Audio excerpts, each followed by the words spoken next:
I'm gonna start this off with a big preface here, okay? Spoiler warning.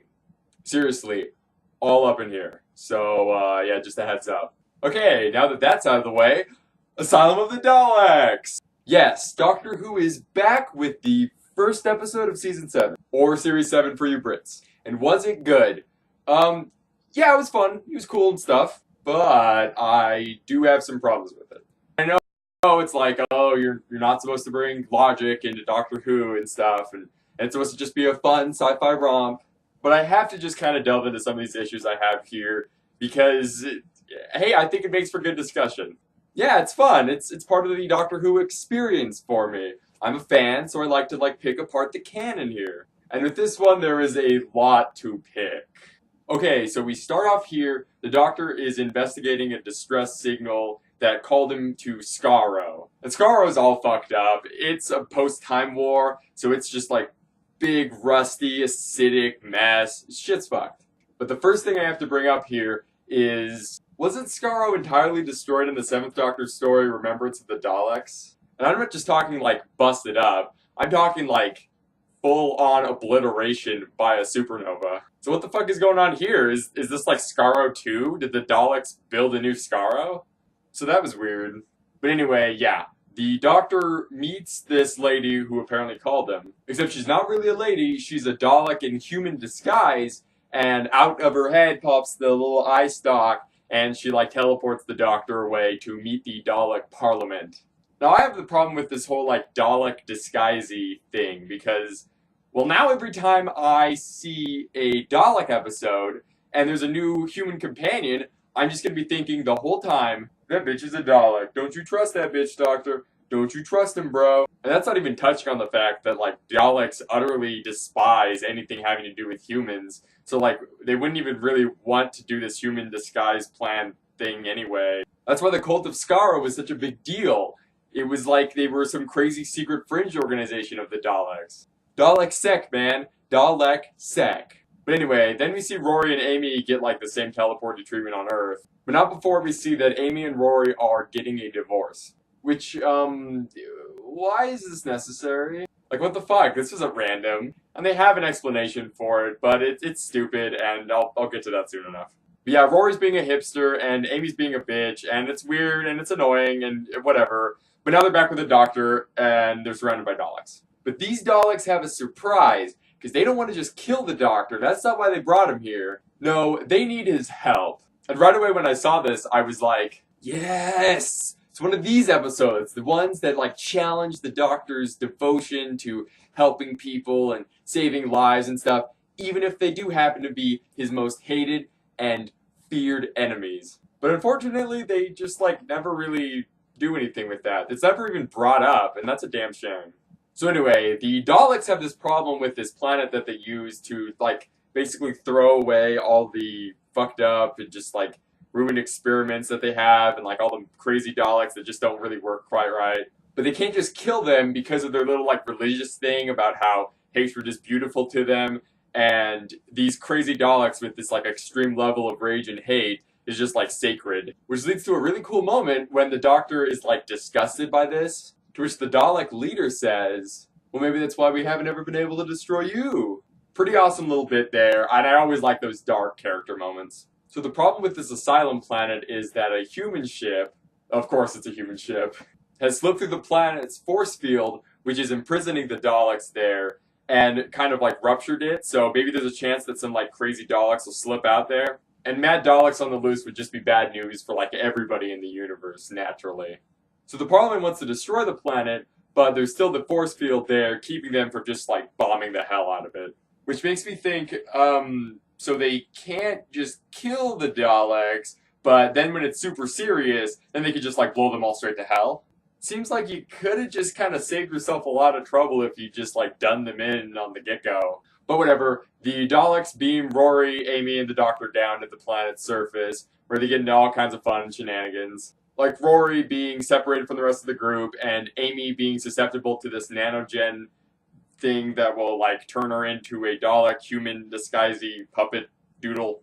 Which is supposed to add some stress to the story, a little urgency, some tension. But I don't know, it kind of just led to Amy being more of a bitch, and it was just more of an annoyance, to be honest. But I guess there did need to be some kind of tension, because despite this being like a huge planet full of crazed Daleks ready to exterminate the next thing they see, you really don't get to see any of that. Like, all the Daleks that you see are just old, decrepit, rolling trash bins. There's not really much danger involved. But that could be explained with this new other character named Oswin, who was there with the crashed ship. And she's been down for a year just like messing with the Daleks and hacking their shit. And she can do this because she's a genius. So that's supposed to be why all the Daleks we see are like beat to hell. And Oswin is played by Jenna-Louise Coleman, who, if you follow the big Doctor Who news circles and stuff, she was cast as the new companion for this season. But there are some issues with that, and I'm really interested to see how they explain it. But I'll get to that in a second. But my initial thoughts of Oswin?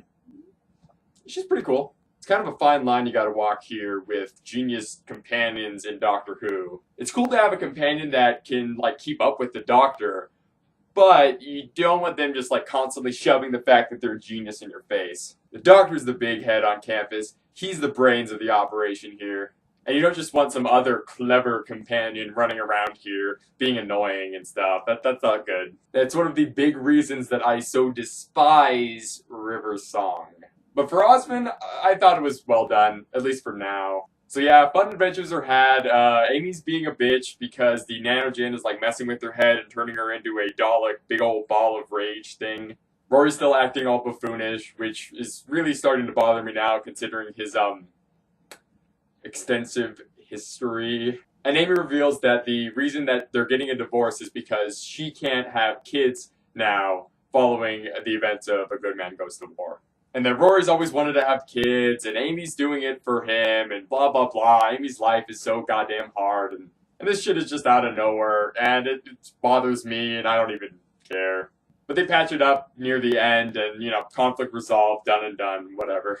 And now the big reveal. All this time, Oswald's been helping out the team and everything. She's been going along, being fun with the Doctor, and she's actually a Dalek.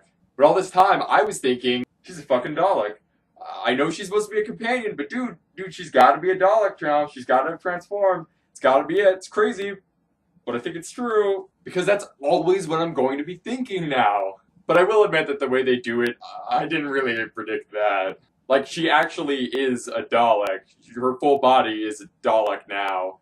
She's presumably, I guess, a tentacle brain alien doodle squid thing in a tin can. And that's why she's been able to hack the Daleks so well.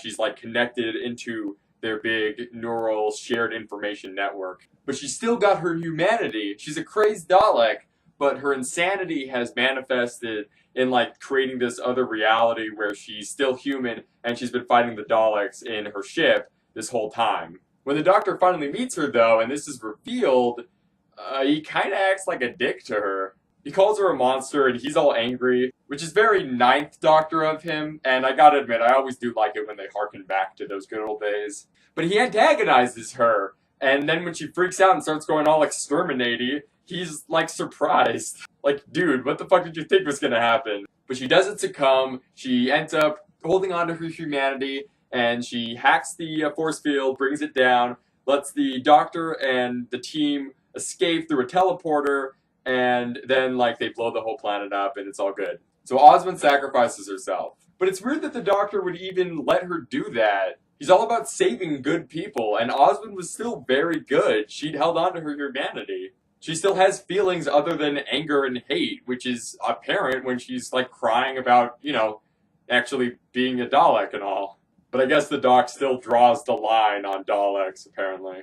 Either that or I felt like being a dick today or something. Whatever, but before Oswald goes out, she hacked the Daleks' information network and deleted everything about the Doctor in their knowledge. And that's what we find out when the Doctor teleports himself back onto the TARDIS, and he's all like giving his victory speech to the Daleks, and he's like, "I'm the Doctor!" When all of the Dalek Parliament asks, "Doctor who?"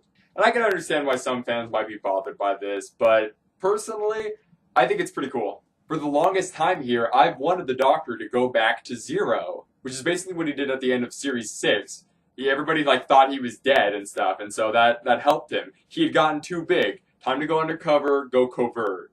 And so I like that now his biggest enemies no longer remember him. This is a big deal in Doctor Who. But there is the loss of the whole oncoming storm legend, and now, he's no more like he's the great predator of the Time War and everybody fears him and stuff. That is until the next time he runs into the Daleks, and then he ruins their shit, and then they're gonna be all pissed off at him again. Maybe there's a cool plan for it, I don't know. Could be sweet. But so, on the whole, was it a good episode? Yeah, it was cool. I enjoyed what I watched, but it did have its problems. But hey, you take the good with the bad, you take the Weeping Angels with the Slovene, and you come out a Doctor Who fan. But one last thought here. I am really, really interested to see how they explain Oswin coming back in the new Christmas special this year. Because yeah, Jenna-Louise Coleman is still slated to be the new companion, and she is still slated to appear in that episode as the new companion.